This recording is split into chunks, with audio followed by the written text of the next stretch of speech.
Welcome to this awesome meeting. Let's just give God thanks. Hallelujah. Oh, thank you. You're welcome. You're welcome. You're welcome. So once again, I'd like to welcome everybody to this great meeting. It's our 5th Leadership Summit, and we're so expectant tonight. It's so good to see and to know that our guests are already in the house. Thank you for your prompt response and being in at such a time as this, where we trust God for great things through you to us, even in this meeting tonight. We'd just like to start by actually acknowledging the presence of everyone who has joined in so far, and for those who are yet to also come in and be a part of what God is set to do in our midst. So without wasting much time, I'd just like to hand over to our CEO to just take the floor right now and speak on his own remark and all of that. Thank you, CEO. You're welcome.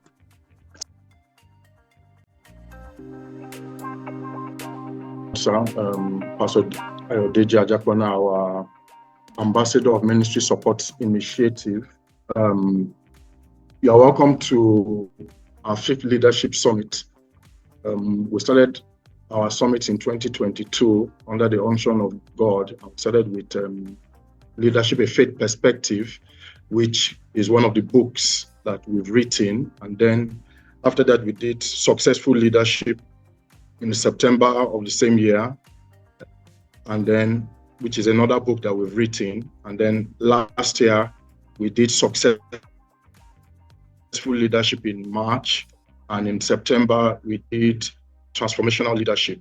And today we have 2 amazing influential leaders from the North American and African continents, 2 people I hold in high esteem, and I call them one of my favorite leadership instructors, who will be speaking to us on influential leadership. And why that theme was stirred in our heart is because sometime last year, in middle of last year, I joined the Pan-African Leadership Institute, and I met these 2 great people.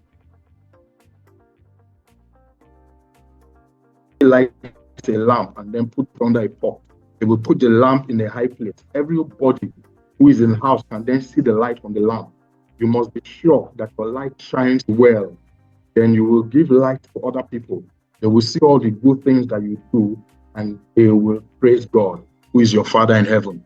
And for me, there's no better influence than the word of Jesus. So it's God's expectation that as salt, we bring flavor to the world. As light, we bring illumination and development to the world. So at the end of this meeting, it's our trust that we'll receive words that will open our hearts to influence, and we'll be able to walk in that influence, bringing God's glory to the world. I said, just before Dr. Kofi kicks off, permit me to introduce him to you all, since most of you are meeting him for the first time. Kofi Osei-Kosi is an award-winning senior leader, philanthropist, entrepreneur, as a young professional role model in youth development and empowerment. He was the winner of the prestigious SEMI Ghana High Impact Personality Award and the winner of the African Youth Special Recognition Award in 2016. He was the winner of the Foundation Philanthropist of the Year 2017 Award, the National Philanthropy Awards in Ghana, and in 2021, he was named as one of 100 most influential change makers in Ghana by the Humanitarian Awards Global. He is listed as one of Ghana's high achievers, leaders, influencers, and professionals in Ghana. In 2023, he was also named as one of 100 most influential people in Ghana at the 100 Most Influential People in Ghana Awards by the African Chamber for Trade and the Business Executive magazine. And we have the second slide. He serves as president and co-founder of the Pan-African Leadership Institute, an executive education institute based in Ghana, with students and alumni in over 45 countries. We are in 45 countries now, across Africa, Caribbean, Europe, North America, South America, Middle East, and Asia. It's also the executive president of the Osei-Kosi Foundation, a provider of educational scholarships to young people living with disabilities in Ghana. He's the Chancellor of DH Schools, including oversight of Ghana's fastest growing media college, DH Media School. He also serves as an Associate Minister of Trinity Baptist Ghana, and he holds several current board roles and has a track record of establishing and scaling successful organizations, translating strategy and vision into action and results, and I believe we'll be hearing that. And is the host and presenter of the inspirational Spiritual Wisdom for Transformation. Is aired on stations across Ghana. He is a published author of 18 personal development books, including 10 quality decisions every young person must make, The Power of Self-Confidence, and Secrets to Workplace Success and Promotion. And I've read some of these books. Dr. Ote Ekuti has dedicated his life to humanitarian work and unleashing leadership potential through his foundation, as well as the Pan-African Leadership Institute. He holds a Doctor of Transformational Leadership degree from Bake Graduate University, Texas, United States, and is happily married to Jackie, and they are blessed with 4 lovely children. So with the Jesus Jerry Rafa Support Foundation, welcome. We ask that Dr. Kofi takes the floor. Thank you so much, sir. You're welcome. You're welcome. Thank you very, very much. Thank you so much. What a day and what a privilege to get to meet all the amazing JJRSF family. I am a bona fide member of the family. I am part of it, and nobody can take me out. Thank you so very much. We thank God for this evening. Big shout out to the Evice Mashal and the dear wife. We love you very much, and we're very privileged to be connected with you. And my boss is here, Dr. Jordan, and I say a big hello to you and can't wait to eat from the plate that you have to serve tonight. Congratulations to the JJRSF for all the awesome work you do. And from the Pan-African Leadership Institute, we are tremendously thankful for your partnership with us and for your support with the work of Pali. Good. Man. I bring you greetings from Pali, from 45 nations around the world, and of course from my dear family here in Ghana. I bring you greetings and love from my family as well. And it's such an honor to again be able to share a few thoughts with you. Thank you, sir. Are we ready to go? Fantastic. Yes, ready, sir. So, excellent. So, thanks for the introduction. Thanks for the elaborate introduction. I always want to summarize, the profile and all of that. It's very simple. It's summarized into seven letters. Service. All of that profile is summarized into the word service. There is something that happens to a human being who determines to make service his goal in life, not to make money your goal, not to make anything else your goal, but to make service to God and service to humanity. And I believe an example of that word called service. So all of that profile, you can break it down into the word service. Kicking off several years ago, and this is how far the Lord has brought me. And maybe I will share snippets of that as I go along. I'm not sharing any slides. I'm just speaking from a few points and notes here. Go ahead, sir. I like a quotation by I like a quote. By the way, as you may have experienced, I think since yesterday, we've been having an unprecedented internet, a negative internet impact in Ghana, Nigeria, yes, South Africa, and I think about 5 nations. Yeah, so thank God that today we can talk, because I was quite concerned.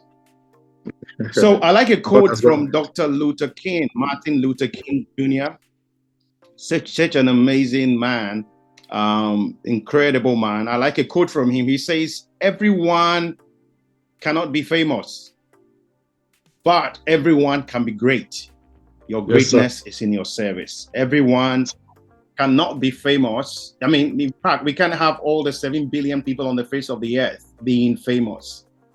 It's not possible. But everyone can be great, he says. He says, our greatness is in our service. In other words, we're looking for some form of recognition or greatness is going to come through our service. I think there's a bit of feedback, so we can close the microphones on it, and when there are questions, you can come in. Thank you. So the first thing I want to touch on is my greatest motivator in life. What is my greatest motivator? My greatest motivator in life is the 5-letter word DEATH, death. Death is what motivates me every single day. I think about death every single day of my life. Death is what got me to start a foundation that has been investing in young people for 13 to 15 years now. Death is what got me to be investing in prisoners, visiting prisoners, people in prisons and supporting them. Prisoners from around the world that have been jailed in the prison that was near to me. Death is what drove me to do any significant thing that I have done. Death includes what drove me to be part of the dream and the vision of Pali. Death is what drives me. And thank God this is a Christian forum. And so, you know, my second favorite verse in the Bible is from the book of Ecclesiastes, Ecclesiastes 7 verse 4. In the New Living Translation, it says, a wise person thinks a lot about death. A wise person thinks a lot about death. A wise person thinks a lot. Think about it. A wise person thinks a lot about death. And when I look at the lives of the wisest people that have lived, whether it was Christ or it was Solomon, they always talked a lot about death. A wise person thinks a lot about death, but a fool only thinks about having a good time.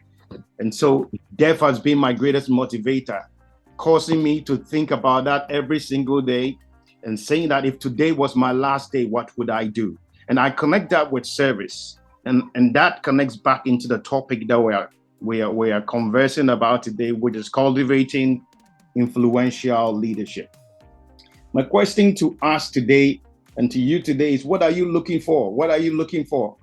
What are you looking for in life? What are you looking for in terms of this topic of influential leadership?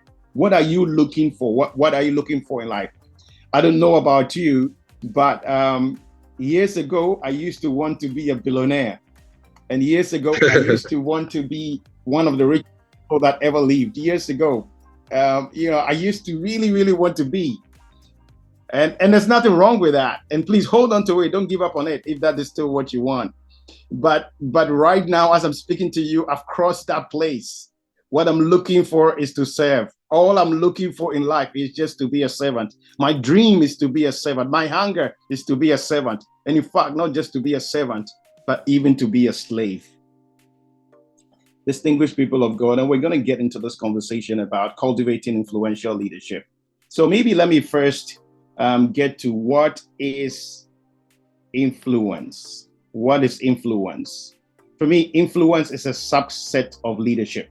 And let me get to my favorite definition of leadership. My favorite definition of leadership is from a man that we all love and respect, a man called Dr. Myles Munroe. Because for me, in his definition of leadership, amongst the more than 700 definitions of leadership in the world, his definition has 7 critical qualities of what leadership is all about. He says leadership is the capacity to influence others through inspiration, motivated by passion, generated by a vision, produced by a conviction, and ignited by a purpose.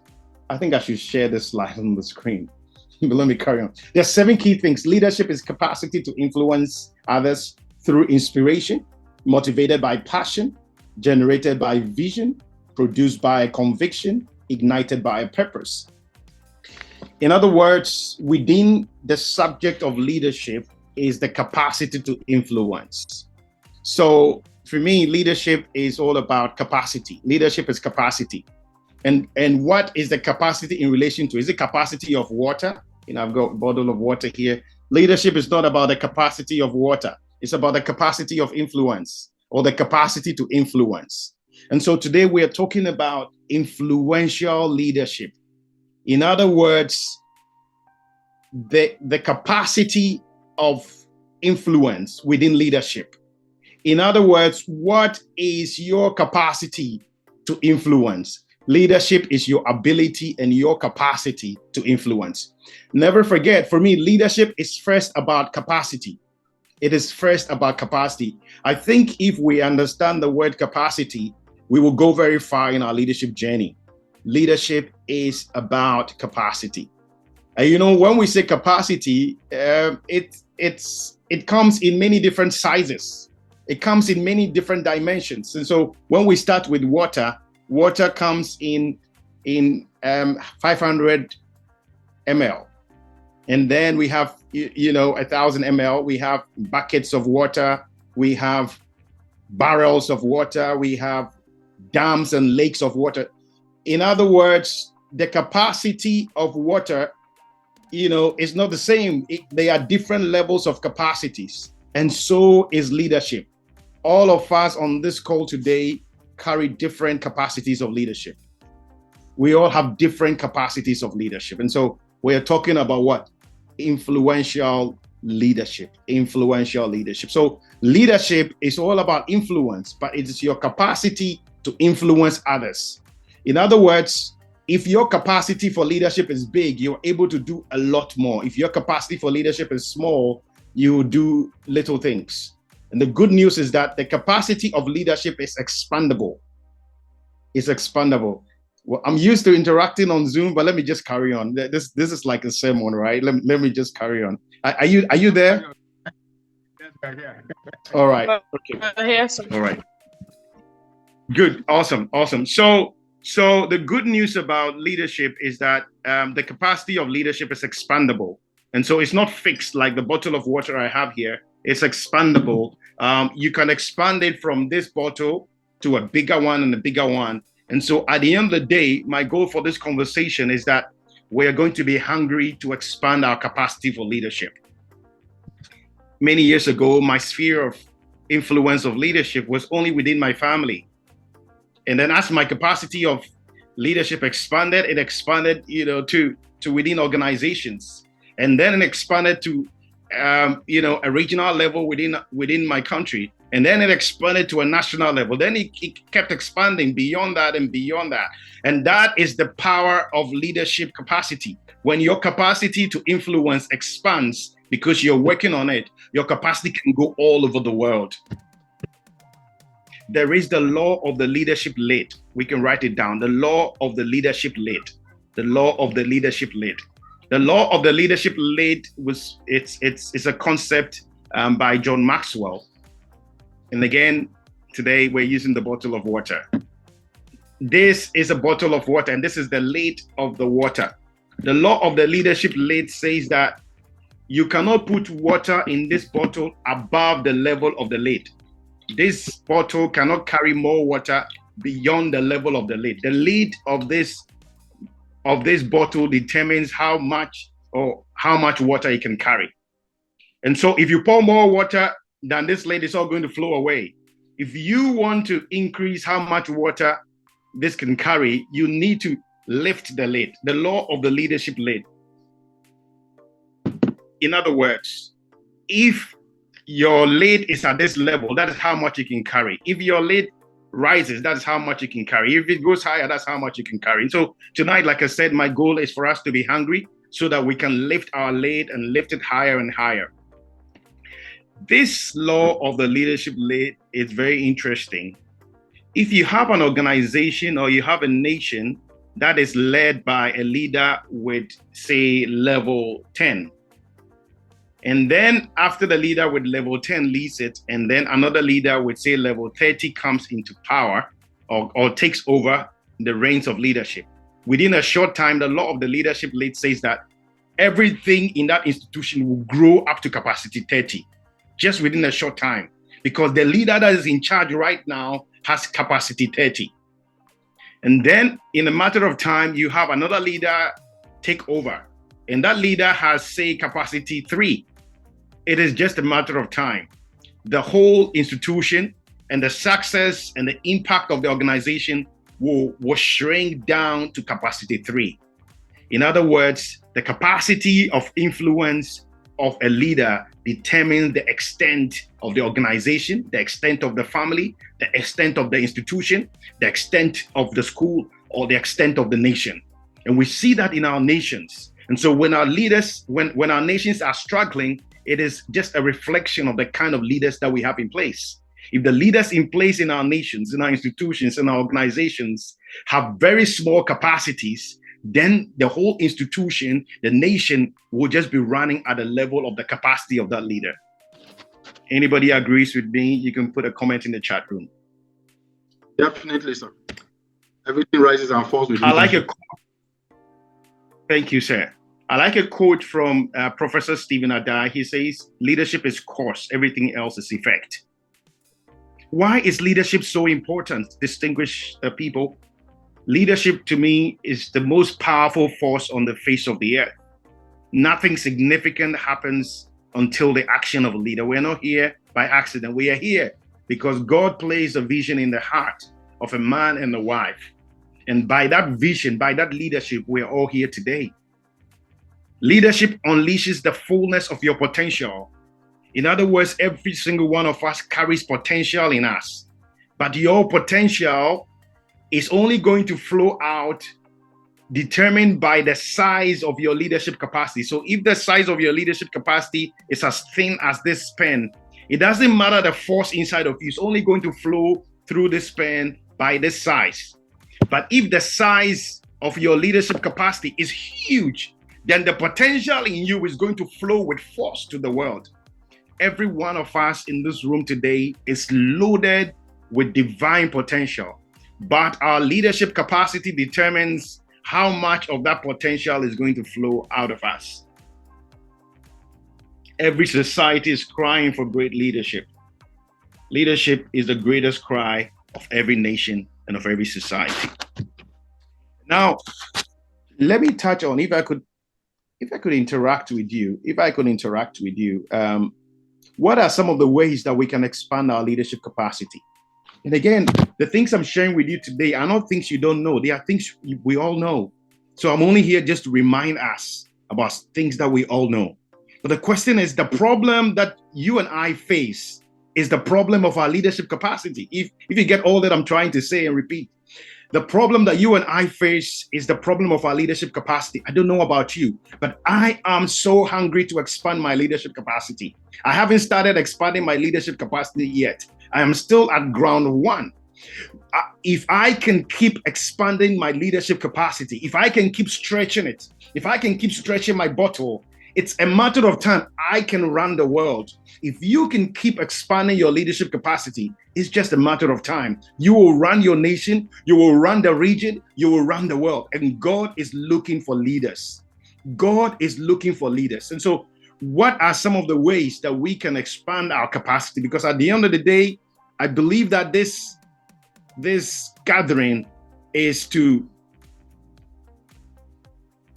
make us hungry. Please let the administrator pin me. If you pin me, I would be on the center screen, and then I can see myself and we can see ourselves. So, yeah, what are some of the ways? Associations, I like that. Associations determine our capacity. Taking responsibility, good. What is training? Training expands our capacity. What are some of the other ways that we expand our leadership capacity?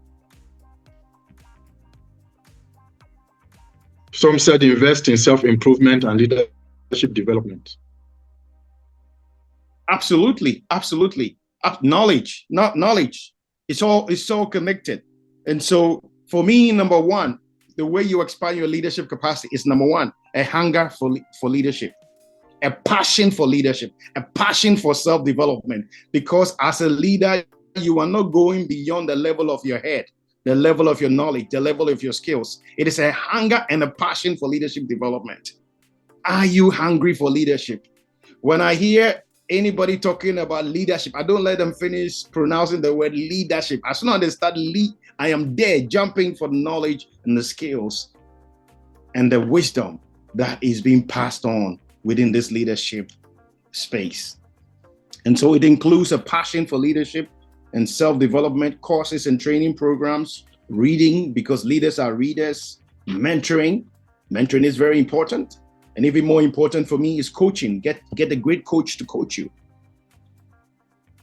Volunteering is a key way of developing your leadership skills. Now, I want to touch on briefly on some of the critical challenges that leaders face in the journey of becoming influential leaders. And the word influence there, to some extent, is determined by the individual.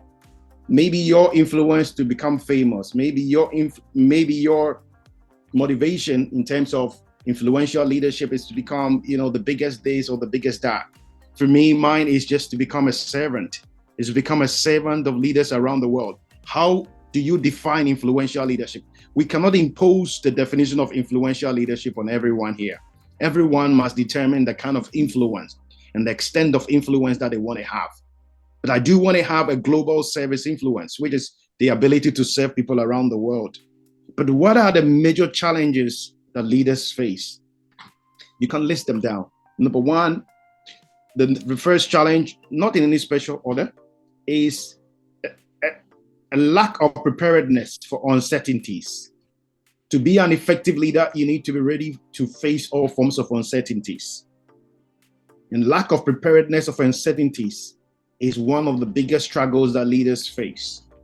For instance, none of us could foresee COVID coming, but it only took leaders who had equipped themselves for any kind of uncertainties to be able to handle the challenges that COVID brought us. The world will continuously be an uncertain world. And I like what one of our colleagues at Parley called the VUCA world, all right, which is a fast-changing world. And in a fast-changing world, a great leader an influential leader must be equipped for all the uncertainties of leadership. Number two, challenges of influential leadership: lack of self-confidence. Next one, self-interest versus the good of all. One of the major challenges that leaders face is self-interest versus the good of all. There is a big challenge as a leader. You get to that place where you're either putting yourself first or you're putting others first. How do you balance that? How do you see this panning out within the political sphere around us? How do you see that panning out within the Christian sphere around us as Christians, the religious leadership sphere around us? How do you see this panning out in corporate leadership? Another challenge of influential leaders is how we control our ego and how we control our power and how we control our ego. We know that power corrupts, and absolute power corrupts absolutely. And so a challenge for us as leaders is how we control our ego. Well, today we may be criticizing all the leaders around us, but the question is, if we give you a higher position, how are you going to behave? Will people be able to say hello to you? Will you still act the same way you act? If today you got $1 billion or $500 million, how will you behave? We don't know how you will behave until you get that kind of money. And the only way we're going to be able to have a snippet of that is if you start predicting that and start putting in measures to control your ego. One of the biggest challenges that leaders face is how to control one's ego. Challenges that leaders face on the journey to influential leadership is how to select an effective team. How do you select an effective winning team to go with you? Challenges that leaders face is the challenge of pressure groups. As a leader, leadership, it is said that uneasy lies the head that wears the crown, isn't it? And once you become a significant leader, you'll be amazed by the level of pressure groups that would be around you. I don't know which of the examples I should give right now, but let me give a very pragmatic example. And I know it's sensitive, but I'm going to give it anyway. So you may be aware in Ghana right now that there's a huge debate around a family protection act of Parliament. which seeks to protect the family values of Ghanaians. And this has been passed through our parliament, and our president is required to sign it for it to come into law. And you won't imagine the extent of global lobbying against and for this bill, partly coming from the fact that this bill seeks to define if you like sex, which is male and female. And because this bill defines sex as male and female and other things along the line as well, there is a huge global international lobbying, pressure groups, international, the biggest nations in the world. The level of, I was in the meeting yesterday with a big name, and this person had made a comment about this.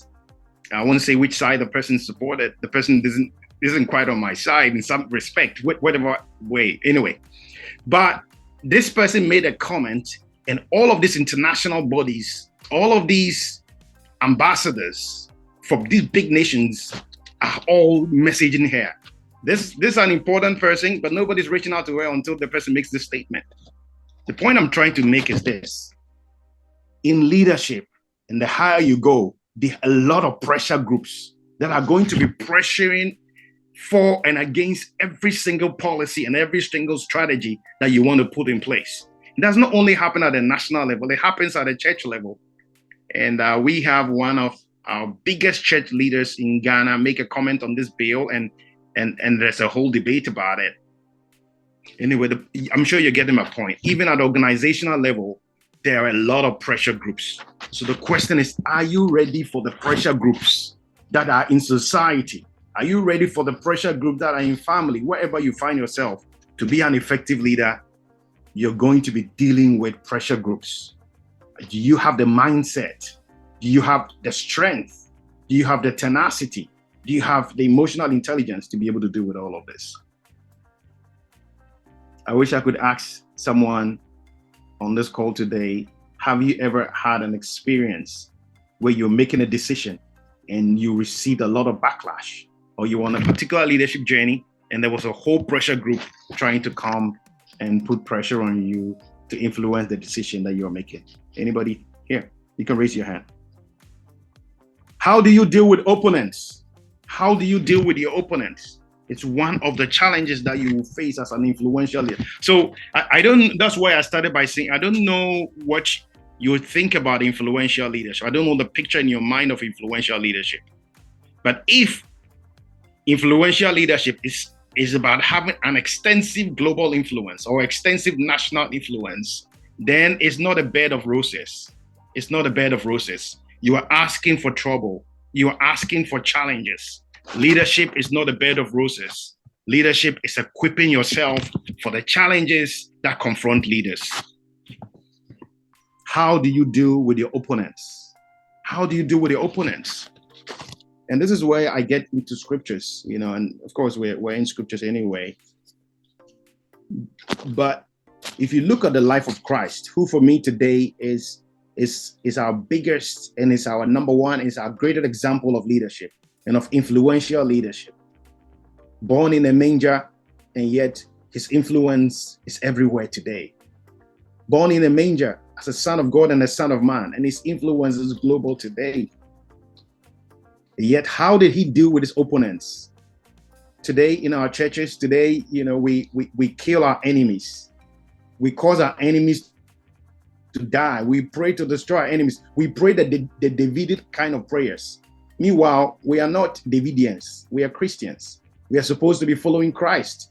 And so if we are following Christ, then we cannot be dealing with our enemies the way David dealt with them. We ought to be dealing with our enemies the way Christ dealt with his enemies. And he said, pray for your enemies. You see, we look at the life of Christ and we see how he dealt with Judas Iscariot, his greatest enemy. He ate with him. He walked about with him. In fact, he put him in charge of the money box, even though he was his enemy. But we're not going in details of how to deal with your enemies. I'm just raising some of the major challenges that leaders face. Because of time, let me move forward a bit. Now, I want to run through a few of the critical skills that an influential leader needs. We are going to be influential leaders. There are certain critical skills that we require. Okay. The first one, and it's no special order, is self-leadership. Self-leadership. To be an influential leader, you must first lead yourself. You are the first person you are leading before you start leading other people. So it starts with self-leadership. The second one is servant leadership. The skills to lead as a servant leader, and I'll touch on that towards the end. The third one is emotional intelligence. It's a critical skill that influential leaders need. The next one is effective communication skills. To be an influential leader, you need to develop your communication skills. On a few occasions when I've had to mentor and coach people, I share some of these stories with them. And my first communication skills training was 22 years ago. 22 years ago, I had finished university and I'd worked for a little bit. And I hired a communications coach to teach me how to communicate and how to write speeches. Now, on a scale of 0 to 10, I think I'm still at 1.5, still developing my communication skills. However, developing my communication skills has taken me around the world and speaking in so many nations, but I still have a lot to go. But the point I'm making is this: over 22 years ago, I realized that if I was going to be an effective leader, I needed to invest in my communication skills. Communication skills is critical in becoming an influential leader. And it requires tremendous amount of investment. And it may take a long time to get there, and yet leadership is a journey, and a capacity building process requires consistency. All right, so financing and resource mobilization is a skill that leaders require. No matter the sphere of influence, no matter where you find yourself as an influential leader, or if you want to be an influential leader, you need to develop your resource mobilization skills, fundraising, finance, economics. Such a critical component for developing your leadership skills. I like it from a scriptural perspective. A friend of mine says, if you don't know maths, you can never have money. That is why in the Bible, even in the 5 books of Moses, we have the book of Numbers. It's just a book of numbers, just talking about numbers. God is telling us that we have to have authority over numbers, authority over economics, authority over finance and figures. Another critical skill is cross-cultural intelligence. In today's ever shrinking world, to be an influential leader, you need to have cross-cultural intelligence. And these are skills I'm just mentioning, but they are skills and critical areas that we ought to dig very deep into and build our capacity in. To become an influential leader, you need courage. You need fearlessness. Courage and fearlessness. I was with the daughter of Dr. Nkrumah yesterday. We all know that Dr. Nkrumah is the first president of the Republic of Ghana and led Ghana to become, the first nation in Africa to gain its independence. And she said, the biggest thing I remember about my dad is that when there was a coup that overthrew him, in that moment, he was in Vietnam on a peace-seeking mission, negotiating for peace within the war in Vietnam. He called the family and said to everyone, gave each one of them a message.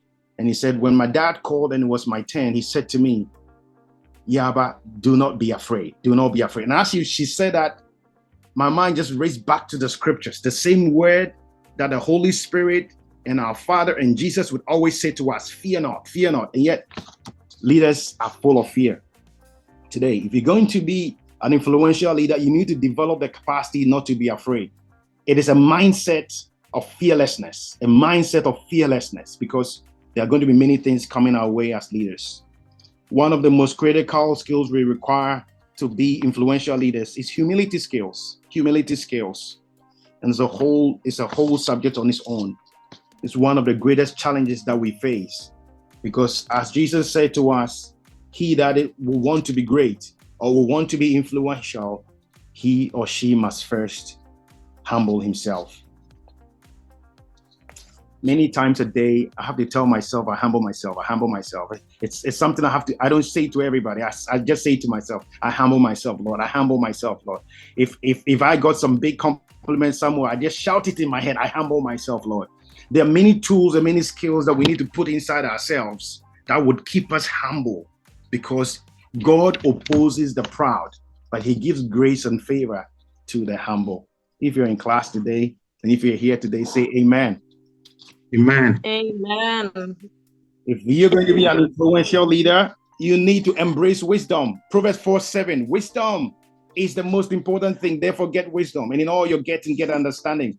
I don't know about you, but what I look for every single day is wisdom. Wisdom. I pray for wisdom every single day of my life. And wisdom is in dimensions. There isn't just one kind of wisdom. Wisdom comes in different dimensions. Wisdom and foolishness exist in the same human being. You can be wise and foolish at the same time. That is why Solomon is not the wisest person that ever lived. He was only the wisest person in the Old Testament. Solomon is not the wisest person that ever lived. He's only the wisest person in the Old Testament. The wisest person that lived was Christ. For he himself said that a greater than Solomon is here. He said Solomon is in all his wisdom was not clothed like the lilies of the field. And yet a greater than Solomon is here. So the wisest person is Christ. Solomon is not the wisest person. Why? Because if Solomon was so wise, he wouldn't have married 700 wives. He wouldn't have had 1,000 of them. All right. I mean, how does a wise person do that? He's not the wisest person. He failed in marriage. In other words, he was very wise as a king. He was very wise in business. He was very wise in finances, but he was not wise in family and all the other areas. The point I'm trying to make is this. If we're going to be an influential leader, we must pray and work hard and accumulate wisdom in all the areas of our lives. Family wisdom, business wisdom, intellectual wisdom, social wisdom, economic wisdom, spiritual wisdom. We need wisdom in all dimensions of our lives. I want to conclude on some of the nuggets for influential leadership by nailing it on servant leadership. There are many approaches to leadership, but I believe the greatest approach to leadership is the approach that our Lord Jesus Christ laid down for us, which is the approach of servant leadership. Is the style of leadership where the leader sees himself or herself not as leader first, but as servant first. That your job is to serve the people. Your job is to make sure the people are well. Your job is to make sure that the people are taken care of. And we do that first by love. Servant leadership is driven by love. It's driven by love and love for the people. Servant leadership is driven by empowerment. It's driven by empowerment. Servant leadership is driven by empowerment. If you're going to be an influential leader, you're not going to be the kind of leader where you are the most powerful and everybody else is weak. The more you empower others, the more power comes to you. The more you empower the people around you, the more you elevate the people, the more you delegate, the more you encourage, the more you strengthen, the more you also keep rising. That is the concept of servant leadership, empowering others. I've touched on humility already. And so as I get to the end, I want to touch on the speed of trust. Servant leaders lead with the speed of trust. It's such a sensitive area, and we don't have time to go into it in detail. I know I'm brushing on the top a little bit on some of these critical areas, and it's because my goal today is just to get us hungry to develop our leadership capacities, hungry to expand our leadership capacities. Trust is very, very important in the journey of influential leadership. Somebody says trust is earned, and I say that trust is both earned and given as a gift. There are people who have lost trust, or there are people who have never earned trust with you, but you need to give them the gift of trust. Look at the scriptures like Peter. When Peter lost trust with Christ, he denied him. He denied him that he does not know anything about him and he's never seen him before. And yet, when Jesus resurrected, he was the first person he sent for. And he said, Peter, do you love me? When people lose our trust, when people around us lose our trust, as an influential leader like Christ, we need to reach out to them and give them the gift of trust. There was no way Peter could earn the trust again after he had lost it. Jesus gave it back to him as a gift. We must learn as influential leaders to give back the gift of trust. And lastly, or last but one, is the speed of forgiveness. The speed of forgiveness. To be an influential leader like Nelson Mandela, to be an influential leader, we must have the speed of forgiveness. The speed of forgiveness. How quickly do you forgive? I was speaking at a conference last weekend and I was sharing a personal example and I said, you know what?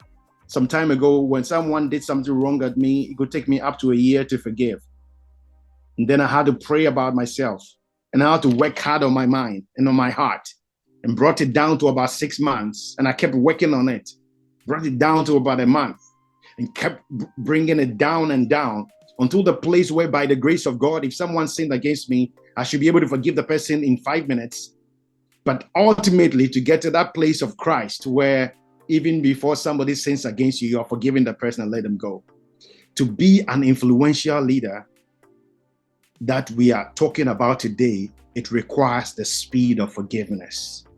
I thank God for Nelson Mandela, who said that unforgiveness is like giving a glass of poison to your friend. Giving a glass of poison to your friend.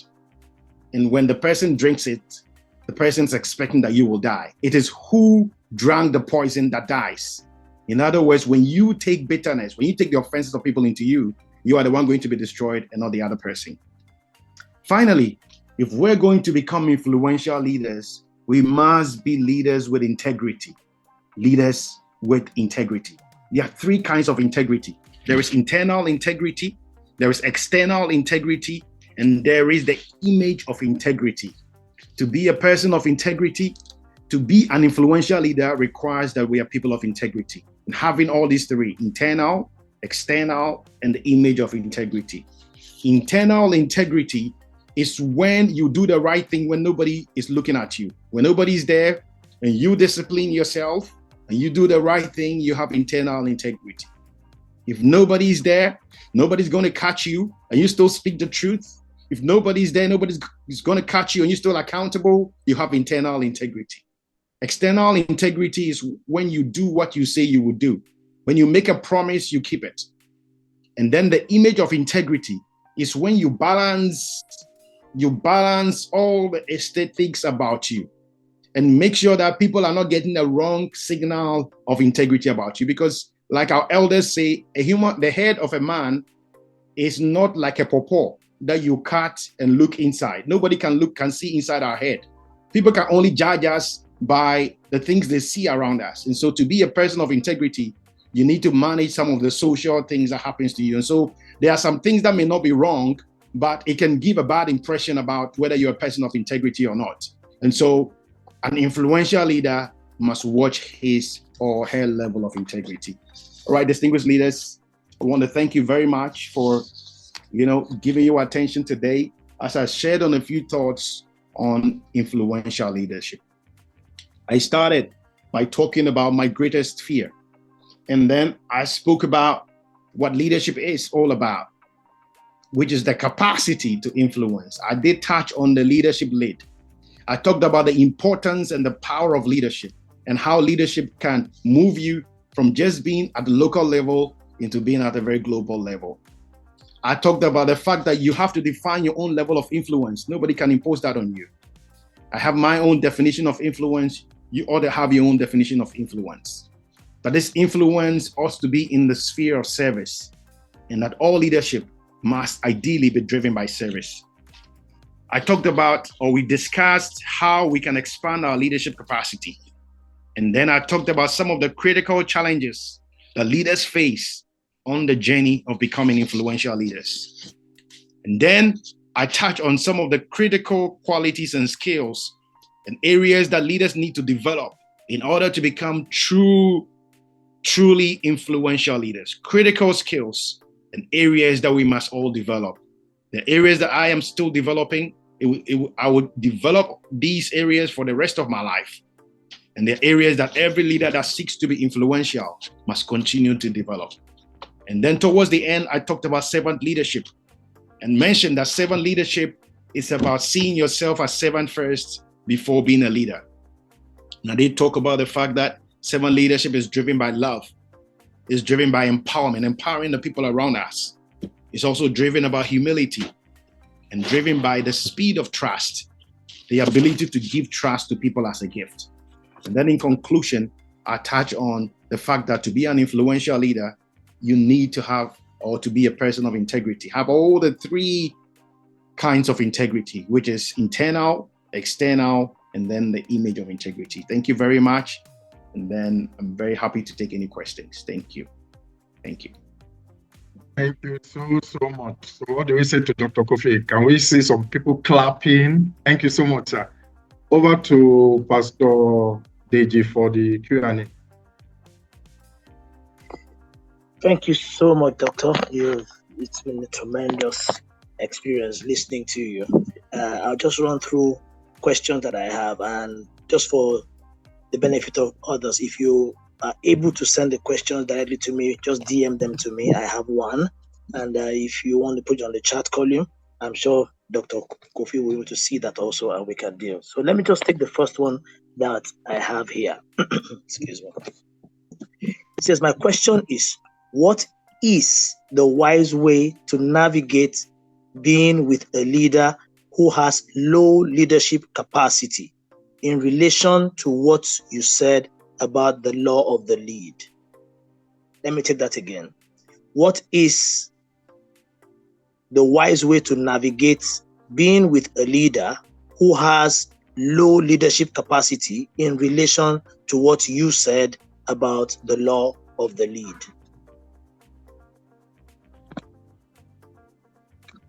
Great and powerful question, and very realistic question. In fact, for anyone that will continue to develop your leadership capacity, you're going to face this question. You're going to face this question. As you keep going, as you keep developing and expanding your leadership capacity, you're going to realize that at a point, you probably have a greater leadership capacity than your leader. But you need a lot of wisdom. Now, thank God we're in a Christian setting. You go to the scriptures, you look at David. The Bible says David acted very, very, very wisely under Saul. David had a leadership capacity that was higher and bigger than Saul. In fact, you would realize that along the line, when Saul sinned against the Lord and he refused to kill Agag and all of that, the Bible says that God shifted the throne from Saul to David. In other words, even while Saul was still alive, David's capacity for leadership had gone ahead of Saul. And yet David was a very wise man and humbled himself under Saul. So what are some of the ways that you're going to humble yourself? First is how you handle the person, how you treat the person, whether you will honor the person or you will not. Part of this is a test. You should never see yourself as higher than the leader, whether they have a smaller capacity than you or not. You must continue to humble yourself because humility is part of the test. So how do you do that? Number one, you must be very humble. You must be very, very humble. You may have your PhD from Harvard, and the person may have, a high school certificate from your village. But you must humble yourself under this leader for as long as you have to be there. Of course, I'm assuming that you must still continue to be there as long as, you are required to be there. You must humble yourself. Honor this person, respect the person. You must never dishonor this person publicly. I had a classic one, I think this is 2 days ago. I was doing a leadership, I was facilitating a leadership session for a state institution. And you could clearly see an argument between one of the staff and then the CEO of this institution. And you can see how this guy is trying to challenge the boss. You never do that. One of the wisest ways is If that leader, you have more capacity than the person, humble yourself, never challenge the person publicly, support this leader, stand behind the person, work for the person, let the person take the credit. Let the person take all the credit and just be behind the person. Be behind the person. Don't seek to be seen, but rather seek for the person to be seen. Even when you do the thing, give the person all the credit. Why? Because you are being tested. Why didn't God kill Saul when he took the throne from him? And he still allowed David to be running about. Why did God give Saul into David's hands? One day, after Saul had pursued David every single place he went, one day David got Saul lying within the rocks. And David had a knife to cut him, and he ended up just cutting a part of his garment, going to stand on the other hill, and then waving it at him and say, "Your Royal Highness, I just have a piece of your cloth. I could have killed you, but I didn't. I fear the Lord." That is what you do when you have a leader whose capacity is smaller than yours. You must serve the person, don't betray the person, humble yourself, and don't take vengeance into your hands. Some leaders are very wicked, and yet vengeance belongs to the Lord. Even when you have the opportunity to expose them so that the whole world knows how foolish they are, excuse me to say, as a leader, don't do it. Don't do it, because your time will come. In conclusion on this, you remember that even in the time of David, he had the same problem. He had challenges. After he had committed his adultery, he had gone through all of his issues. His own son rose up against him. But David did not end up in the same way as Saul. Why? Because David was merciful to Saul. You don't know the things you are going to do when you become a leader. And you don't know the capacity of the people who will be under you in future. And so be merciful so that you will also receive mercy. Wow. Thank you so much, Doctor. Very wise answer. Full of wisdom, full of great nuggets there. Thank you so much, Doctor. One more question, if I'm able to take that before we move on to the next session.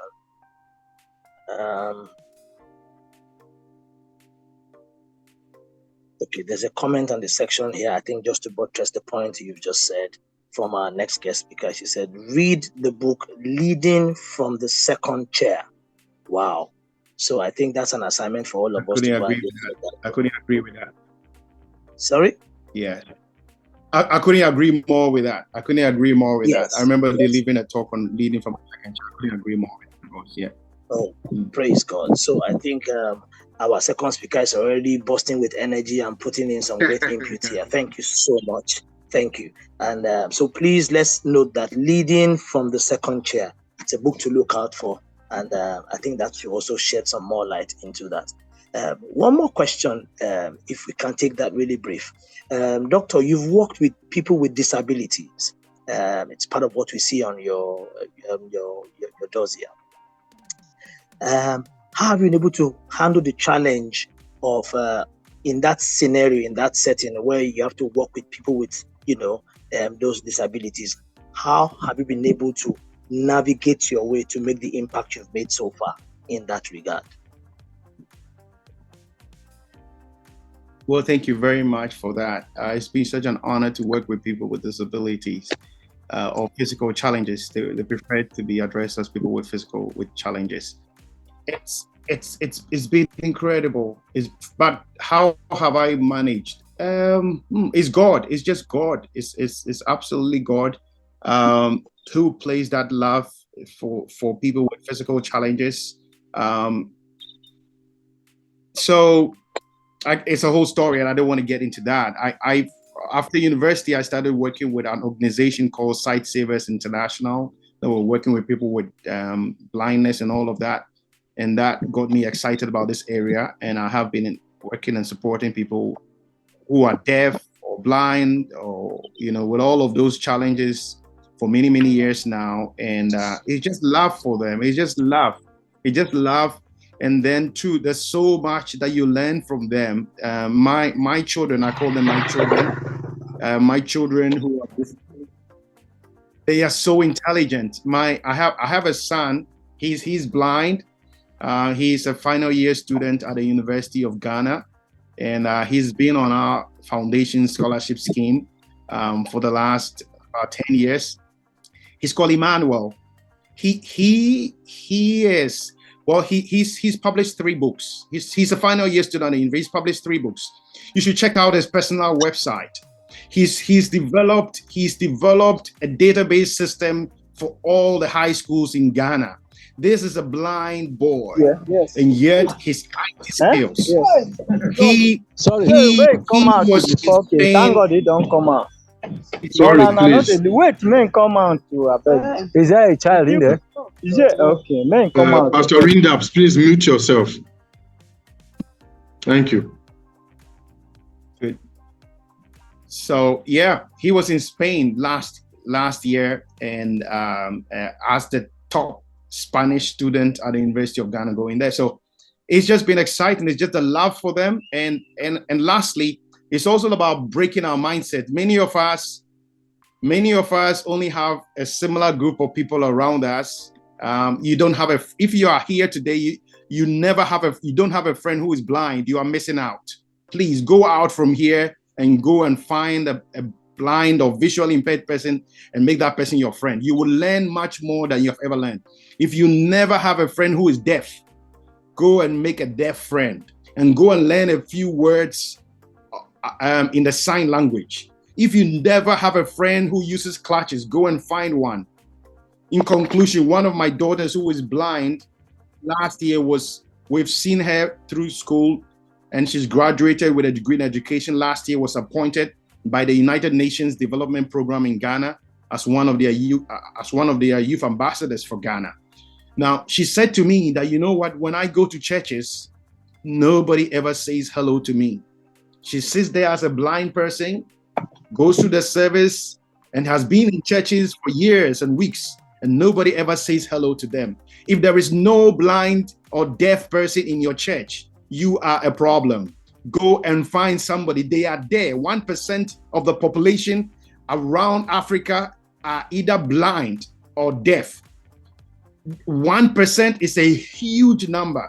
And if you never interact with somebody who is physically challenged, none of them is your friend. You never invite them home. You never interact with them. You are missing out in the world. For Jesus said, I was sick and you never visited me. I was in prison. I was naked and you never cared for me. So if there's none of them in your sphere, you are missing out in the world. Make it a goal to go find one. I love you very much. It's such an honor. Please invite me back. But the next time I am there in person, we're already planning to be there in person. Love you very much. And thank you for having me. Wow, awesome. Thank you so much, Doctor. Thank you. Thank you. I cannot but keep saying thank you for such insight. And I think that should be a big challenge to all of us. The CEO has told us to look out for souls, to win a soul, at least 10 souls, But I think this is a very interesting challenge, and I'd like to encourage us to all heed to Dr. Kofi's wise counsel. Let's look for somebody in that regard and be a friend to, and let's see where this leads us. Thank you so much, Doctor. So grateful for your time. We'll just move straight on to the next session with our next guest speaker who's already in the house.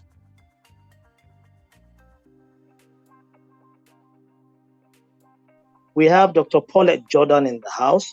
She's a retired Air Force field grade officer with over 35 years of leadership experience in the current, and is the current doctoral program director with the Bokke Graduate University in Dallas, Texas, and also serves on the governing board of Pan-African Leadership Institute in Ghana. She specializes in academic and administrative leadership and management with such competencies as classroom instructor and course development, dissertation, committee content development, research and statistical analysts, students, service and program management for students, population, amongst others. Dr. Paulette has managed budget in excess of $500 million, has directed professional development training for a 6,000-man unit, and has served as facility advisor, classroom instructor, and dissertation content expert across several institutions over the years. Dr. Paulette Jordan has a Bachelor of Science in Education from Memphis State University, Masters of Science, Human Organization Science from Villanova University, Master of Art in Religion from Liberty University, MBA from Liberty University, Master of Science in Entrepreneurial Management from Stanford University, Doctor of Ministry candidate from Bakke Grad University, and Education Diploma in Higher Education, W distinction from Liberty University. Thank you so much for being here, Doctor. We are eager to have you take the floor. Humility and with Jesus' joy, can we all help make welcome Dr. Paulette Jordan? You're welcome, Ma.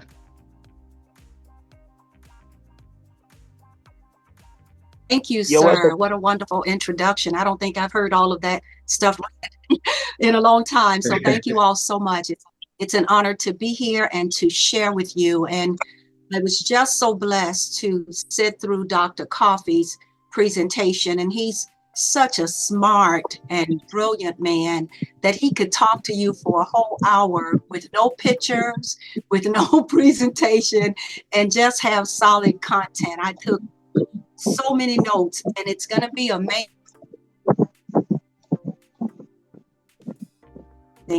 because the Holy Spirit work Coffey made, I will review in my presentation. And I also found it interesting that the last question was about adults with disabilities. And in my dissertation research, I'm looking at how local churches service adults with disabilities. And I'm putting together a model because there are many programs throughout the United States that are this very well, but there are thousands of. My hope is to do the research, get it into the hands of local pastors so that they can implement a program for adults with disabilities. My inspiration for this came from my son, who is 27 years old, and he was diagnosed with autism at 2.5. And so my husband and I set out to not focus on his disabilities, but to focus on his ability. And we invested a lot of time that he could attend Sunday school, that he could participate in children's church and be a part of that community. But we had to make that happen. And many parents don't have those resources. So I just think it was amazing how God just segued us into influential leadership. And I want to address it from a different perspective. I want to address it first from my own personal experience as a leader. If the Lord blesses me this August, I'll be 65 years old, and I'm going to share a little bit about that as we move forward. But I want to take my personal examples and kind of give you some lessons about being influential. Now, I'm making some assumptions here because I have not met you all. I want to thank Everett Vice Marshal for inviting me and for trusting me to share with you. Because I haven't met you, I'm making some assumptions. I'm assuming that we're all leaders. I'm assuming that you're in charge of something called the sacred trust of leadership. And so I'm assuming that we're all leaders. I'm assuming that we are desiring to be influential in our leadership positions, and especially as Christians, to have the positive influence of letting someone see Christ at work in us. As I heard a song that said, who knows, you may be the only Christ they'll ever see. So as a leader, we have that additional responsibility as Christians, that we are brothers and sisters in Christ. So I can share with you honestly where I am, where my failures are. I know I'm not going to be judged because I'm among brothers and sisters in Christ who understand the importance and how intentional you have to be to become an influential Christian leader. So that's what I'm going to try to share for the next few minutes. Let me share my screen. So I want to share a little bit about my own story. As I mentioned, I started leading at 14, and the Lord had beautifully saved me as an 11-year-old. And I was able to go into that first leadership position armed with 3 years of Bible study. And what I had heard my pastor say was the way I should treat people and the way that I should deal with them. I got to come to Ghana in January. It was my first time on the continent. And I'm telling you, it was a wonderful experience. And the Phillips family took me in and took care of me during those 10 days. And I just want to thank you, Air Vice Marshal, your family, your daughters. They were just wonderful to me. So thank you so much for that. Here's what I'm going to try. Yes, here's what I'm going to try to cover a little bit about my intentional leadership journey. If you did, once you get there, you better be intentional about how you execute that. And then we're going to look at 2 leadership theories because there are different approaches to what works in leadership or what produces a good leader. So we're going to look at both traits theories and personality theories. And then we're going to focus on 6 traits of intentionality in leadership. And you're going to find some commonalities with what you heard from Dr. Coffee. And then what do influence, and then 7 ways to increase your own positive leadership and influential leadership. How to increase that. What do you do? I'm going to share some pictures with you. If you look at this picture is 63 years old. This is I'm right here, and these are my siblings. And I show this picture because I came from a very poor background.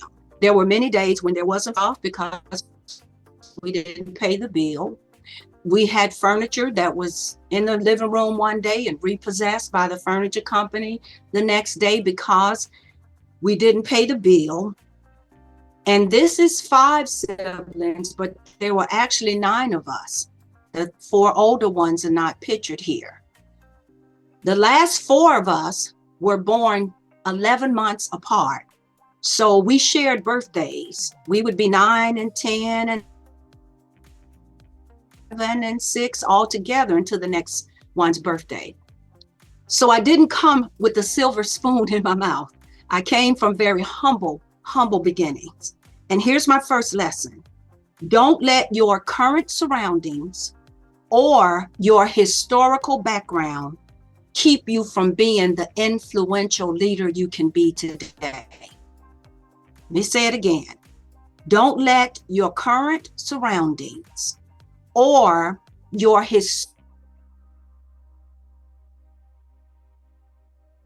an influential leader today. Many people are held back by their past. I thank God that He gave me the ability to overcome mine. And He'll do the same thing for you. Here I am, 1982. I am graduating from Memphis State University with the undergraduate degree. These are my 2 sisters and my mother. As I said, it was 9 of us all together. I am the only one who achieved an undergraduate degree. And did not help me with college. They did not have the money. They did not have the resources. So I had to find scholarships and find grants and find ways. Sometimes I would write the check for my tuition. It was $252, and that check would not be good. It would bounce, but it would give me the rest of the semester to pick it up before I would have to pay again. So I did what I had to do in order to achieve what I wanted to achieve. Here's lesson number 2 from my leadership life. Do the things that others will not do to achieve what they do not have. Do the things that others will not do to achieve what they do not have. You see, of those last 4 siblings, the ones who were 11 months apart, I'm the only one who graduated from high school. And certainly out of all 9, I'm the only one who earned a degree. But guess what? I did some things that my sibling bused. Mandatory busing occurred in the state of Tennessee. They took us from our neighborhood school that we used to walk to and had done that for 8 years. And they bused us across town to a primarily white school. We had to catch the bus at 5:45 a.m. in order to ride all that way to the other school. Well, my 3 siblings said, I'm not going to do that. So they would leave the house at that, and they would come home with me. But I caught that bus every day. 5:45. I went to that school. It was 9th grade for me.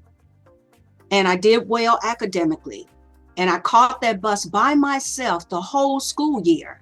And I could not tell my parents that my other 3 siblings were not going to school. That would have been ratting. You can't rat your sisters and brothers out. So I never told them. But as a result of them not catching that school bus, the 3 of them did not graduate high school, what they do not have. Now here I am, 22 years old, graduated from Memphis State, got commissioned in the Air Force, started serving on active duty January 3rd, 1983. I was instantly a leader because I came in as a lieutenant. I went through ROTC for commissioning. I was instantly a leader. But guess what? I was surrounded by leaders.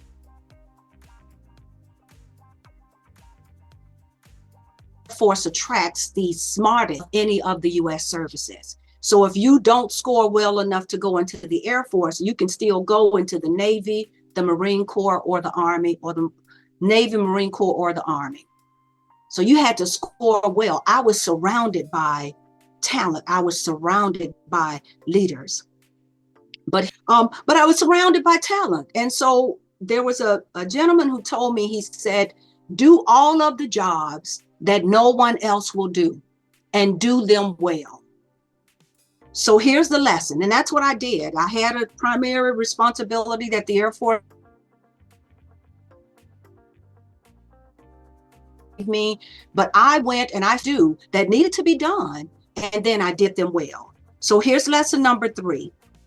Work harder and smarter than those around you. Be willing to do whatever you ask someone else to do.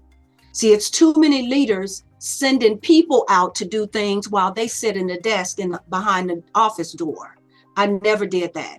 If I asked my people to sweep the warehouse floors,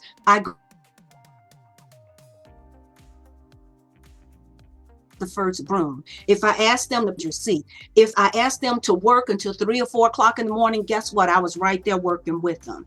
So be willing to work harder and smarter than those around you and do those things that nobody else will want to do. But once you put your name on it, you make sure that it is the absolute best that you can make it. And I did any kind of extra duty detail that they could come up with, and I did it well. And I gained momentum and I gained visibility because of it. Lesson number 3. Number 4, we used to send our military officers out for recruitment, and most people would go in their dressed up uniform, your dress, class A's, we called them. But I said, no, if we're going to be out here with people who have on blue jeans and t-shirts, then let's put on the blue jeans and the t-shirt. They don't need to know that I'm a captain in the Air Force. They just need to know I'm representing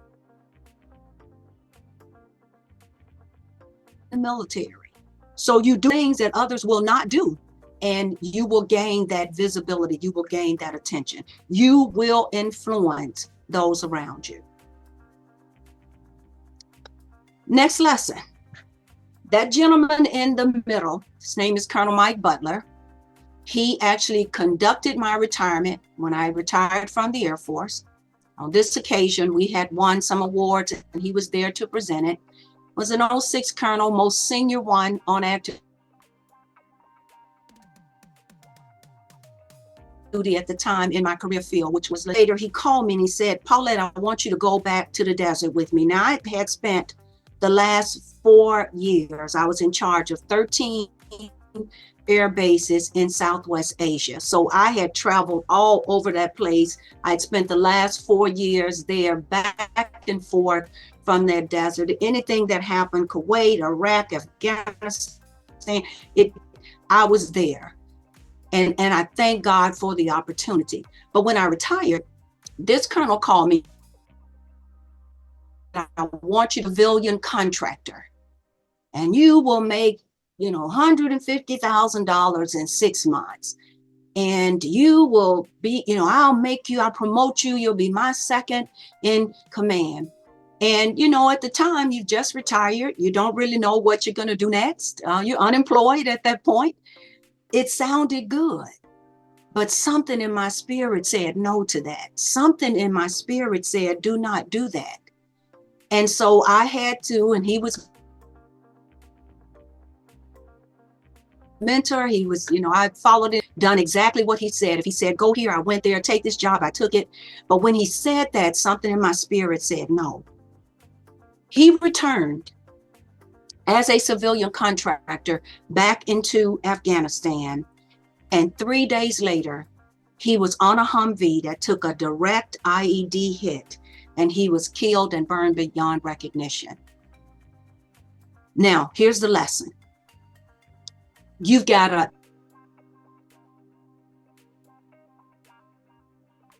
as an influential leader, you've got to make the spirit as he gives you direction about what you should do and not do.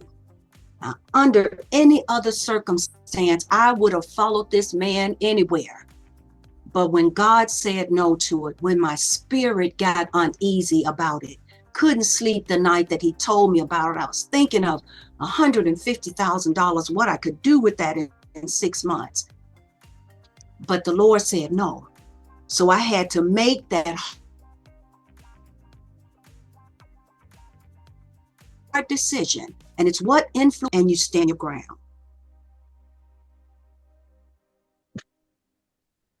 Fast forward, I'm in Hawaii. This must have been 1998 to 2002. That's my husband in the middle there. And on next to him is the chief of police for the Honolulu Police Department. We were active duty. My husband had his police uniform on that day, but he really was an active duty Army. But we wanted to I was at Hickam Air Force Base, Honolulu. He was at Schofield Air Force Base, Army Base. And we didn't want to just stay in that community. So we reached out. We became a part of the community outside of the military. We enlarged our territory. And as a result of that, he was awarded as the chaplain of the year for the Honolulu Police Department. And we did so many other good things in that community. The NAACP with the Black, 3 African-American churches there. We enlarged our territory. Here's the lesson. You have to come out of the office. You're going to be an influential leader. Come out of the office and get out on the showroom floor. Whatever your business is. You see, sometimes pastors will stand behind on the pulpit, but they don't ever go out into the community.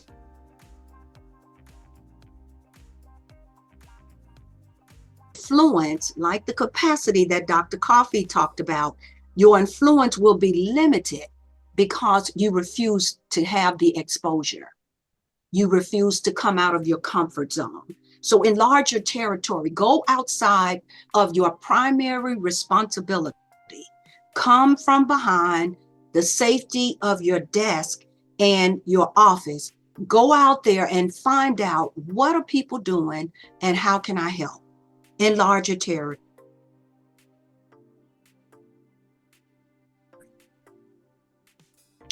This lesson is about changing your associations to those who have done what you want to do. Changing your association to those who have done what you want to do. That young man centered here was being promoted that day to a one-star general. It's the only one-star general I knew in my entire career whose house I had been in, whose children I had babysat, who I had his phone number, he had mine. I could be around those who were doing what I wanted to do. And at that time, I think I may have been a first lieutenant or second lieutenant or something. Anyway, to know a one-star, and AVM, you know this is the truth, was really an advantage. It was an unusual circumstance, but I had access to him, and he charted my career. And because I changed my association, you know what? The ones who were lieutenants with me, they couldn't help to be a one-star. Your associations. I know there are people who you love. There are people who you really want to spend time with, but ask yourself, where is the value in my investment when I'm spending time with this set of people versus challenging myself, sticking my hand out, getting to know somebody who has done what I want to do. So lesson is change your associations to those who are doing, who have done what you want to do. And this is another example. By this time, I am retired. That's a Marine Corps colonel there in the middle, and that's his wife to the left. This one says, come out of your comfort zone to get known in the higher circles of your environment. He was in charge of 7,000 Marines at Quantico Air Base. Quantico Marine Base, you know, I'm Air Force, I always say air. Marine Base. And I was at that time the outreach manager at a 4-year university. So we were looking to get students out of that large 7,000 population to come to our university. He and I sat at a dinner probably 2 years before this picture was taken. And he's the incoming commander at that time. He asked me for my business card. I don't know why. I kind of nervously gave it to him. But as a result of that, he connected me with his next line of leadership. I was open, I was part of the unit, even though I was a civilian by this time. And as a result, my university increased their military students from 11% to 30% in the 4 years that I was there. So it was a relationship that brought so much benefit. But for me, it was coming out of my comfort zone because I would never have asked him, would you take my business card? But in the conversation around the table, he asked out. He's a Marine Corps officer. I would not have reached out.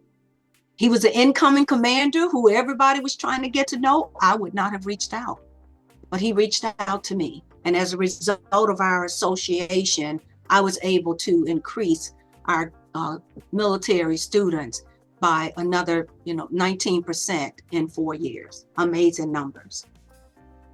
Get out of your comfort zone. If you're doing what's easy, that's not what God has called you to.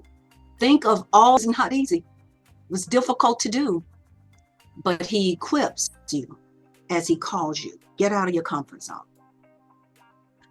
Another picture of opportunity. This gentleman was the second to the governor of the Commonwealth of Virginia.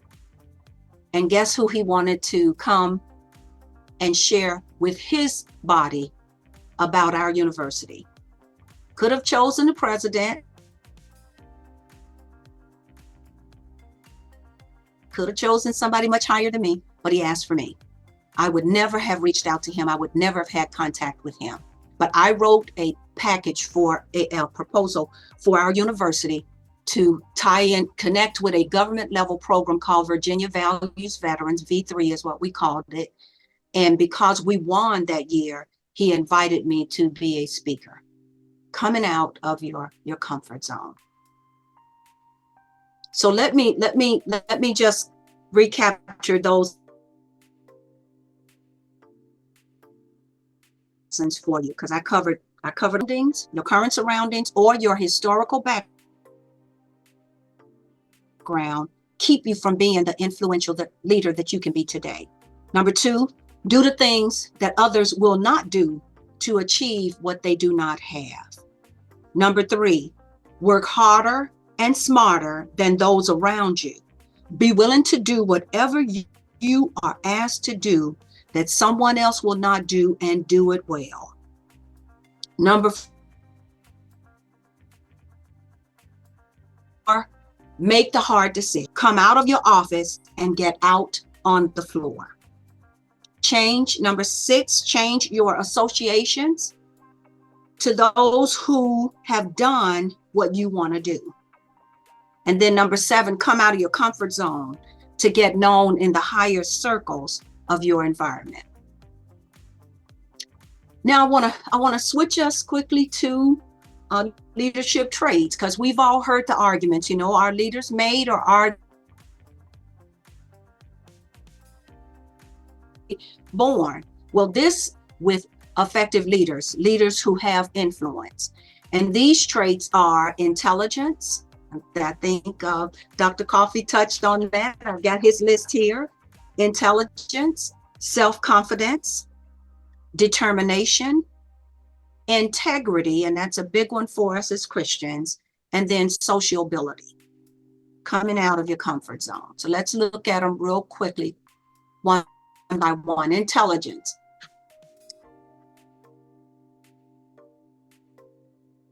Leaders have been found to have higher levels. The importance of intelligence, though, for those of us who are intentional in being influential leaders, it can't be overstated. All you have to do is work for a leader or work with a leader who does not have intelligence, and you realize the importance of it. You really have to present in a way that is logical and well thought out before you present it to others.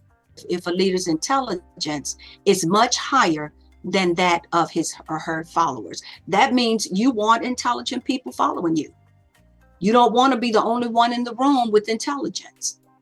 You want to have other intelligent people around you. So the importance of intelligence as a trait for an influential leader. Self-confidence, and we do a whole course on this one because it's so important. And we often get asked the question, self-confidence and being cocky, and really it's all about degree and attitude. Self-confidence helps individuals to be assured of your own skills, your own knowledge, abilities, and competencies. Know what you bring to the table. That gives you self-confidence. I don't let anybody put down my leadership experience. And I have been in the room where I have been the only African American, where I have been the only female. But it allows leaders to believe that their decisions will make a difference. I have confidence in the fact that when I say this is what we should do, there's something behind that. I didn't just pull the answer out of the air. there's something behind that. And I can give you my logic. I can give you my rationale. And that becomes part of my influence. So believe in your own ability. Don't appear indecisive. Don't say, well, I think we ought to do that, or, you know, it might be a good idea if we do that. Decisiveness. It's important for a leader to be able to express that confidence to followers. Nobody wants to follow an insecure and not self-confident leader. That's going to degrade your influence if you appear that way. So express that confidence and work at being confident. It shouldn't be an act. I don't think anybody who knows me that I'm acting when I'm displaying my confidence. So it shouldn't be an act. Work at being confident. Work at coming across that way because you are that way. So self-confidence. Next, determination. The desire to finish the job and do it well. Remember, I talked about taking on those positions, those jobs that nobody else wanted to do as a military officer, didn't want to do them. Take them on, put your name on it, and do it well.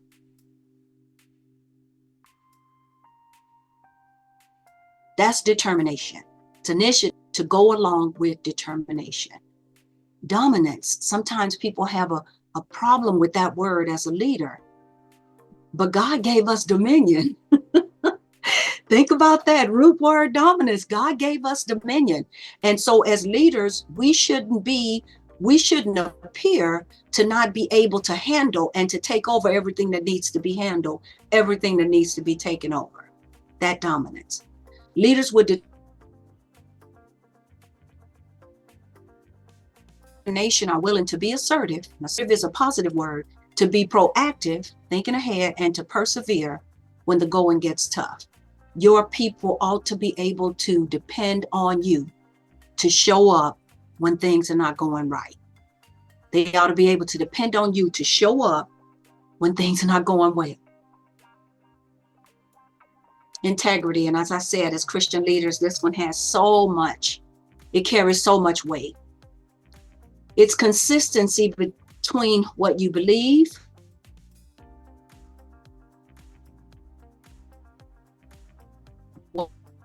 You've probably heard the saying, you know, what you do speaks so loudly, I can't hear what you say. Talking loud and saying nothing. The walk has to be there if the talk's going to be accepted. Integrity is being trustworthy. And I think Dr. Coffey had that as one of his as well. Trust, being trustworthy and honest. And sometimes as Christian leaders, when it is a difficult decision regarding position in the church, money handling in the church, or regarding the control program, who the speaker are, sometimes those decisions can challenge our integrity. We tend to want to do what is popular or what is desired of many instead of what God has said. So integrity is being trustworthy and honest. Go before the Lord before you make a decision. Say, Holy Spirit, give me wisdom in this.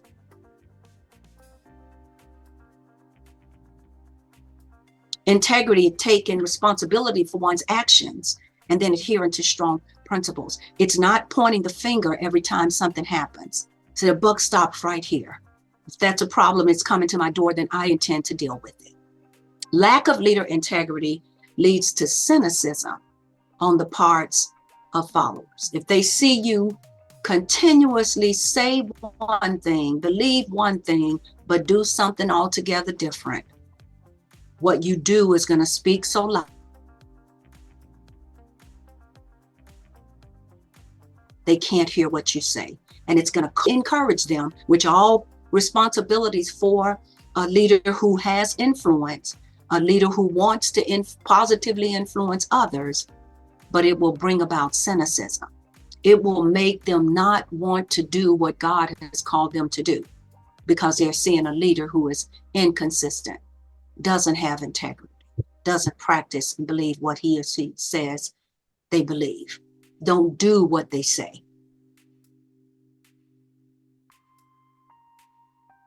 Be there on this date, and you get there and they don't show, they're not going to be there. Integrity, very important. Sociability.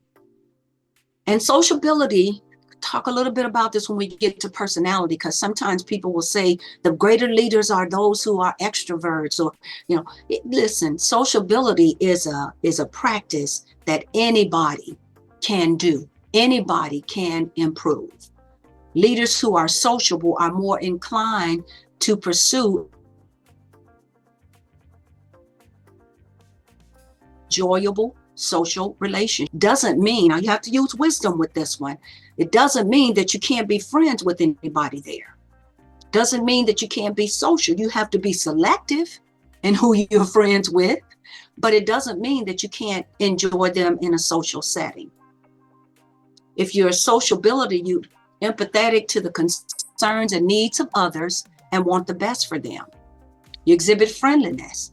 You know, sometimes, I don't know about you all, but in some churches, the people who are serving as the church, they can actually be mean, just not friendly. Move, I've got to do this. I got to get this done. Move out the way. I don't need you to. I'm like, oh, such a bad attitude. Need to be friendly. Show courtesy. Be tactful. Be diplomatic. And then develop more that outgoing personality. Their interpersonal skills are above average, and they develop a higher level of cooperation with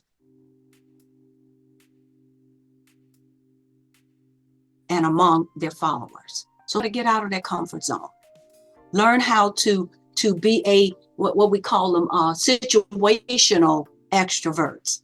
Learn how to, when you need to be out there, be willing to be out there.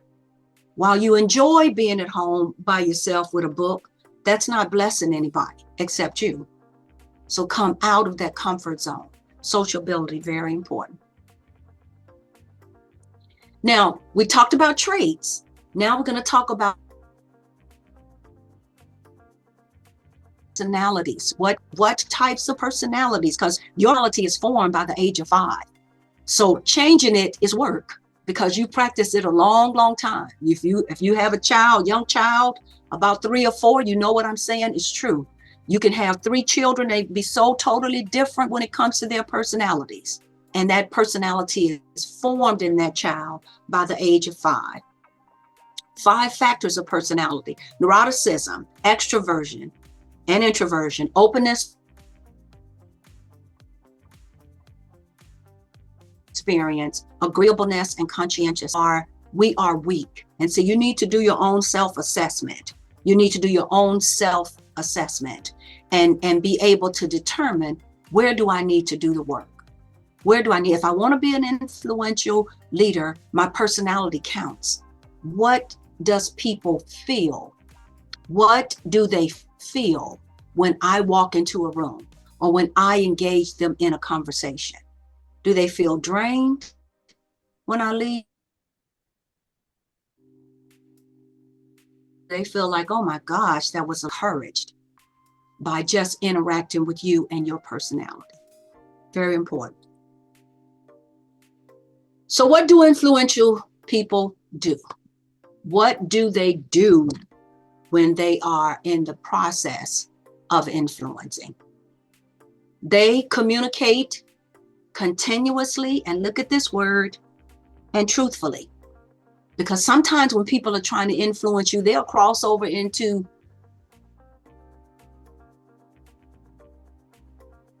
exaggerating the facts. Influential leaders create and work with a guiding coalition. You're not out there on your own. You're not just doing what you want to do. Your vision is that of the team's vision. Your desire to advance and move forward means that I want to also advance and move forward with others. They empower employees or members for broad-based contributions. Empower. So you got to let go of the reins, do what you've asked them to do. Nobody wants to be micromanaged. I often tell the micromanagers over me, if you want to do this, then I can go and do something else. But if you give it to me to do, then leave me alone and let me do it. Empower it. Influential leaders empower others. They realistically assess the problem or the challenge. Realistically is the key, because how many times have we faced a problem and everybody's put their own spin? Tell our candidates 50% of your dissertation is defining the real problem that you will address. Because if you do that incorrectly, you're going to go off in the wrong direction. So influential leaders realistically assess the problem or the challenge. They review their business model. And for the church, some of our churches, we do what we call strategic planning now. Review that and be willing to change it. Because if you wrote it 5 years ago, I promise you, if you wrote it prior to COVID, you better go back and do it, because things have certainly changed. Build a climate. Influential leaders build a climate of innovation. There's a natural human resistance to change. The minute you say you're going to change something in a church, you're going to get all of the oppositions. You're going to get all of the naysayers. Those who haven't said a word in church all year, they're going to say something now. But you, as an influential leader,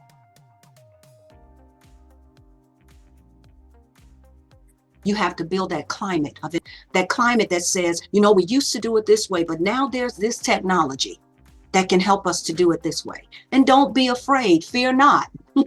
One of those things that Dr. Coffey talked about. Don't be afraid of change. The university setting is just shaking. AI is going to take over students writing papers and doing research. And no, don't fear it. Find out how to embrace it, how to use it, how to manipulate it, how to control it. It's a thing. You're a person. Don't fear it. Do nothing. Doing nothing is not an option. An influential leader is faced with a situation they cannot, and if they are an influential leader, they will not simply do nothing. It's not an option. Learn to take risks in the face of uncertainty. And Dr. Coffey said, being unprepared for uncertainties is one of the challenges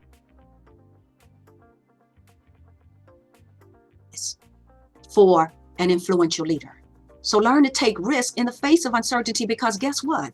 Everything beyond this moment is uncertainty. We don't know what's going to happen tomorrow. We don't know what's going to happen in the next 5 minutes. So learn to take risks in the face of uncertainty. Then realign your company's talent to navigate the storm. Here's a church concept. Put people in the right place on the bus. In churches, sometimes, if a person has a specific other things, they have a specific gift, we'll automatically assume, well, if you have this gift, you can also do this. Get people in the right place on the bus. Every preacher is not a pastor, because preaching is one skill set, pastoring is another. Get people in. Influential leaders know how to get people into the right position. So how do we get there? 7 ways to achieve this positive leadership influence. And we gonna cross over again with Dr. Coffey. Face reality, starting with him or herself. Face reality. What are your weaknesses? What are your strengths? What are you struggling with? Don't mask that because you happen to be in a position. Deal with it. Get some help for it. See, some leaders feel like everything rests on me. If I don't do this, and this happens so much in small businesses, entrepreneurship. where, you know, you may be initially the only person doing everything, but as the business grows, you've got to pass that responsibility off to others, empower them to do it. Get the world off your shoulders. Then dig deep. Remember, we talked about identifying the problem. Dig deep for the root cause of the crisis. We face crises in our job. What's the real problem here?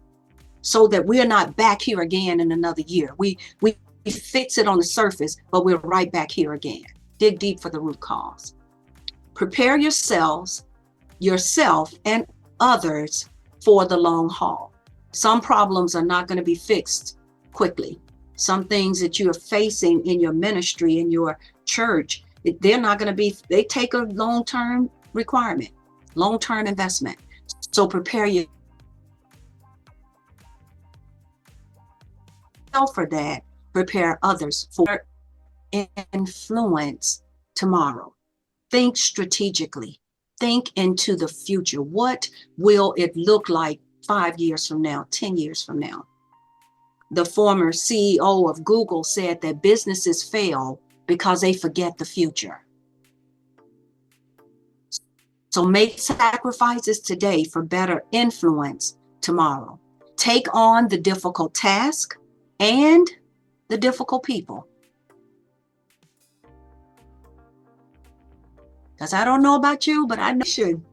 Oh, Lord have mercy. Take on the difficult task and the difficult people. Do not sweep it under the rug. It won't stay there.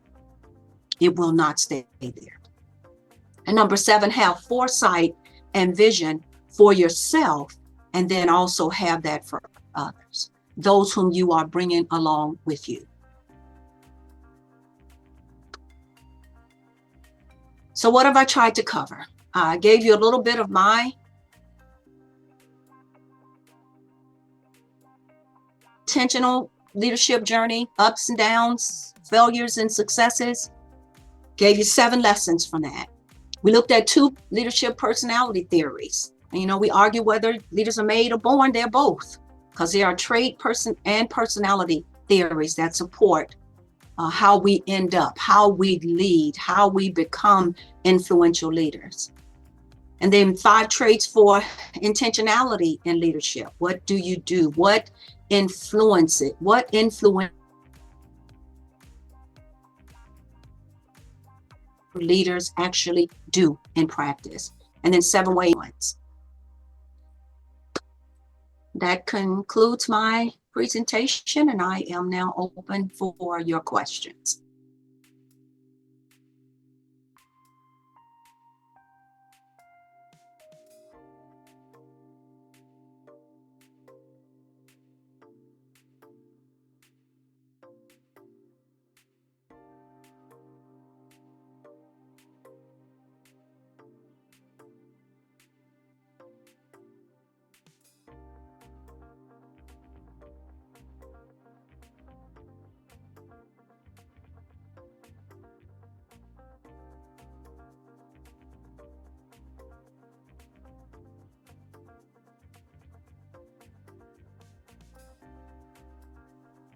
Okay, one question.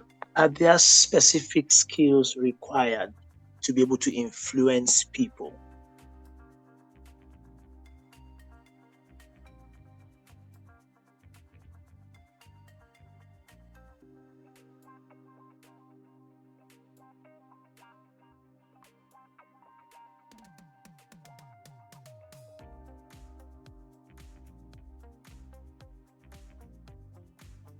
Yeah, practically everything you do. Practically everything you do as a leader influences people. Now, you can decide the extent of that influence,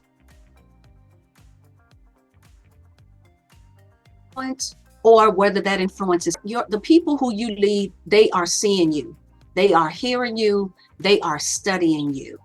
So practically everything that you do influences them.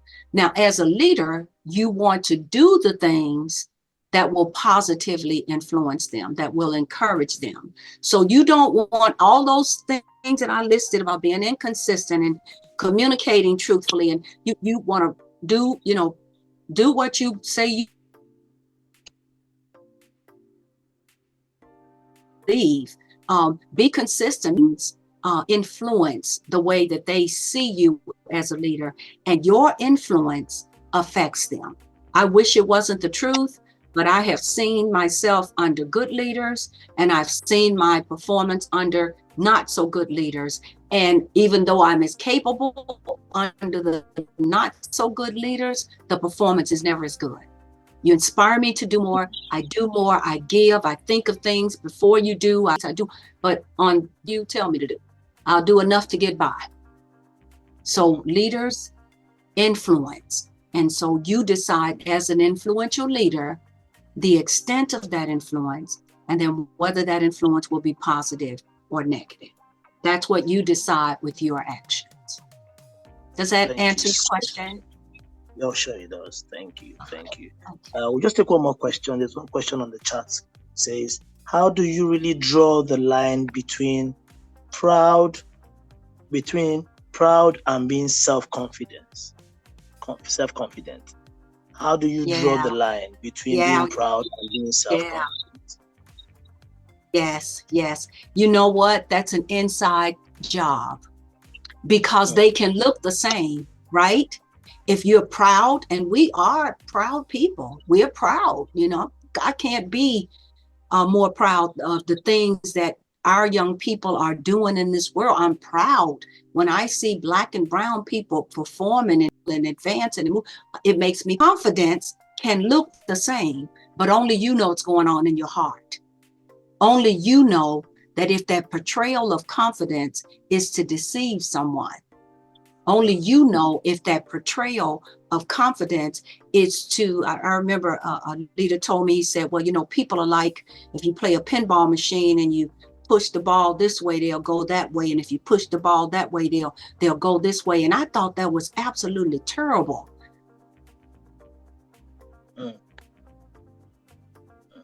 Leader to say, but here's some truth. Take a position of confident leadership. It can look like pride. It can look like cockiness, but God knows what's in your heart. If you're doing that, because sometimes you have to tell people, no, we're not going to do that. That doesn't make sense to me, or here's why we're not going to do it. Confidently, you have to say no. But is that no because of a selfish motivation, or is it really looking out for the other person? Thank you so much. Only you can know that. So that answer to that question is an inside job. It's what is inside of you. Thank you so much. Yes. One more question if you like, and then we'll just wrap it up here. What do you do if you have a leader who is not confident, but you're supposed to be in that place for this particular season? I understand that you can lead from anywhere, but you don't want to come off as if you know better than the leader. Absolutely. And it calls for humility. David with Saul. Obviously, David had a lot more talent and influence than Saul did, but he did not use it to hoard it over him. So as the person, you support the leader. We used to say in the military, if you work for the man, work for the man. Don't be under his leadership and then talk about him, put him down, point out his frailties, stir up, jump in the order. So as that person sitting in that second chair, humility, treating that person as you would want to be treated, the golden rule, serving them and helping them to become a better leader. You can do that if you do it with the right heart, the right motivation. Wow, thank you so much. Thank you You're so welcome. much. Thank you all for having me. Yes. At this point, beyond just saying thank you, I'd like to just turn the table over to the CEO to just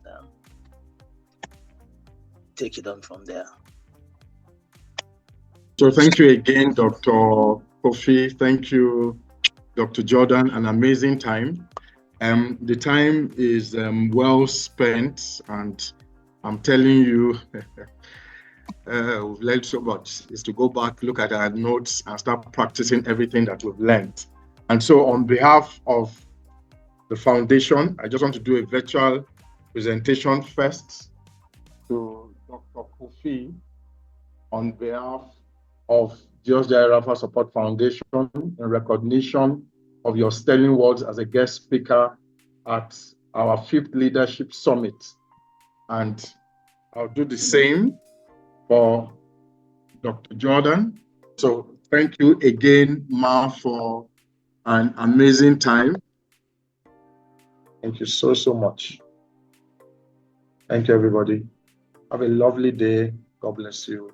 Bye-bye.